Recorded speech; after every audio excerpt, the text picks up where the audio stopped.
ও মা, হ্যাঁ, কি মাছ? কই মাছ তোমার বাবা এত মাছ?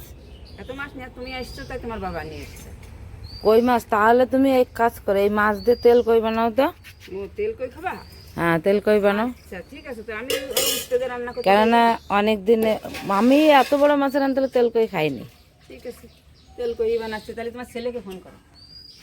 হ্যাঁ ঠিক আছে, আমার ছেলেও তেল কই খেতে খুব পছন্দ করে। ঠিক আছে, দেখো কই মাছ কটার সাইজ দেখো, খালি কি বড় বড় সাইজ। ঠিক আছে, তুমি তাহলে কোটো, মাছ কটা কাটে নাও। এই মাত্রই মাছ কটা এক জ্যাঠা আমাদের দিয়ে গেল, সুন্দর কই কাটা। তো এই কই কাটাতে তেল কই করলে খেতে খুব ভালো হবে। এবার বিলে অনেক মাছ হয়েছে, দেখো ওই যে আরও ওই যে মানে রাখলো মানে,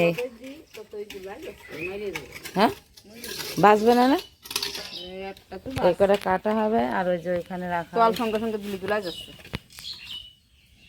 জলের মধ্যে দেখা যাচ্ছে। দেখা যাবে। সাদা স্পটটা কেন করছি? ওই ধরতে আসছে।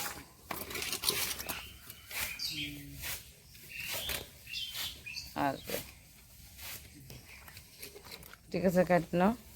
আর এ পাশে এই যে ঠাকুমা, এই যে দেখো, এই যে এনার আবার কারোর কাজ দেখে পছন্দ হয় না, উনি একা থাল পুতর যে মাছ।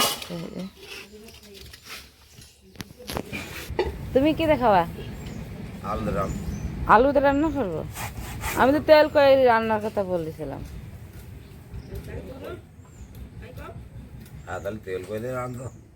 তেল করে রান্না করবো, আলুতে রান্না করলে কি হয়, একটু সবজি টবজি হয়, ভালো লাগে। আলু কেটে দে। ঠিক আছে, সে একটা দুটো একটা আলু দিলেও তাহলে তাও তো মশলাই হচ্ছে না। মাছ কাটা ধোয়া হয়ে গেছে, এই যে পরিষ্কার করে ধুয়ে নিয়েছি, লবণ দিয়ে ভালো করে পরিষ্কার করেছি। এই যে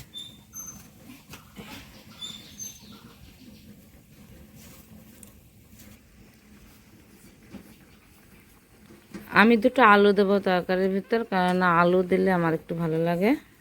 মা এই যে আলু কাটছে, আর আমি এদিকে মশলাটা করে নেব।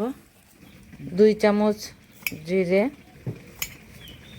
শুকনো লঙ্কা, আদা, দুটো রসুনের কোয়া, একটা পেঁয়াজ কেটে দিলাম, পেঁয়াজটাকেও আমি পেস্ট করে নেব। এবার মশলাটা করে নেব, একটু জল দিয়ে মশলাটা করে নেব। লবণটা দিয়ে দিয়েছে, এবার হলুদটা দিয়ে মাছটাকে মেখে নেবে ভালো করে। ভাত বলতেছি, লবণটা দিয়েছি, হলুদ দিলাম, মাছটা তো মেখে দিয়ে কড়াইটা আঁকার পর দিয়ে গরম হবে।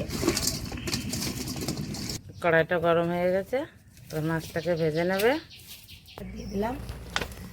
বাবা, কড়াইটা তো গরম হয়ে গেছে। বেশি গরম হয়ে গেছে গো, বেশি গরম হয়ে গেছে। দেখি একটা দিয়ে টেস্ট করেন, ট্রাই করেন। হ্যাঁ, অসুবিধা হয়ে যাবে, দুটো দিয়ে দেখাই যাচ্ছে তো মাছ করা। কেন তাজা মাছ না, তার জন্য দেখা যাচ্ছে। দাঁড়াও, হ্যাঁ, তুলতে দাও, জ্যান্ত কই দেখো। জ্যান্ত মাছ দেখাই হয়ে যাবে। তেলের ভিতরে আলুটা ভেজে নেব। এই যে মাছ ভাজা হয়ে গেছে।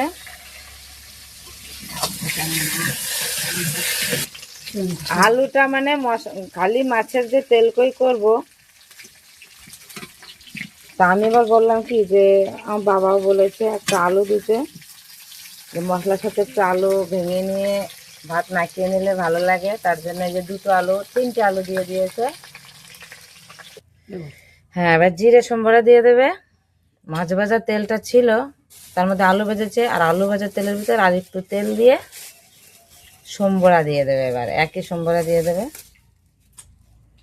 প্রথমে দিয়ে দেবে গোটা তেজপাতা, তারপর গোটা জিরে,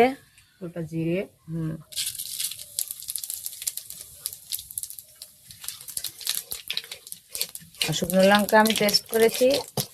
ঝালটা আর দেবো না তেলের উপর, কারণ ঝাল বেশি হয়ে গেলে আবার খেতে চায় না আমার ছেলে, আমার দাদা।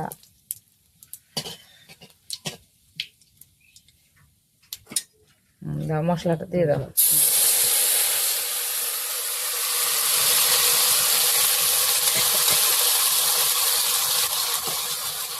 হলুদ, একটু হলুদ দিয়ে মশলাটা কষে নেবে। ভালো করে কষিয়ে নেব।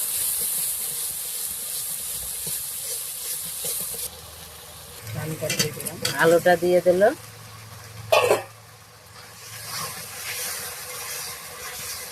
আর একই সঙ্গে মশলাটা আলুর সাথে কষে নেবে, কারণ হচ্ছে মশলাটাও মানে আলুটাও গলে যাবে মশলাটা কষানো আর মশলাটা কষানো হয়ে যাবে। তো মশলার স্বাদটা আলুর ভিতর চলে যায়, কারণ মাছটা দেওয়ার পরে তো বেশি চাল দেওয়া লাগে না। একটু কাঁচা লঙ্কা দিয়ে দিলাম, জলটা আলুটা প্রায় গলে গেছে, মানে 90%। এবার মাছটা দিয়ে দেবে যাতে মাছটা তো জাল হয়ে যায়।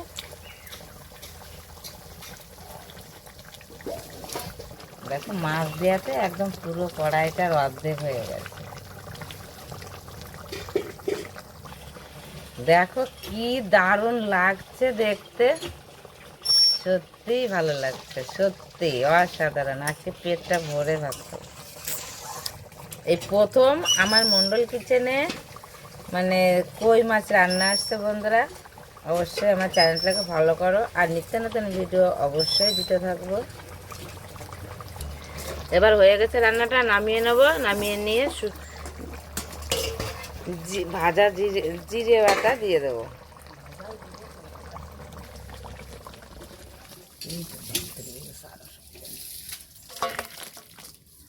ও ও ও ও সেই টেস্ট দেখো, মানে কালার দেখে খেতে ইচ্ছা করছে। আর এর স্বাদটা তো কি বলবো আর, মানে অসাধারণ অসাধারণ হয়েছে।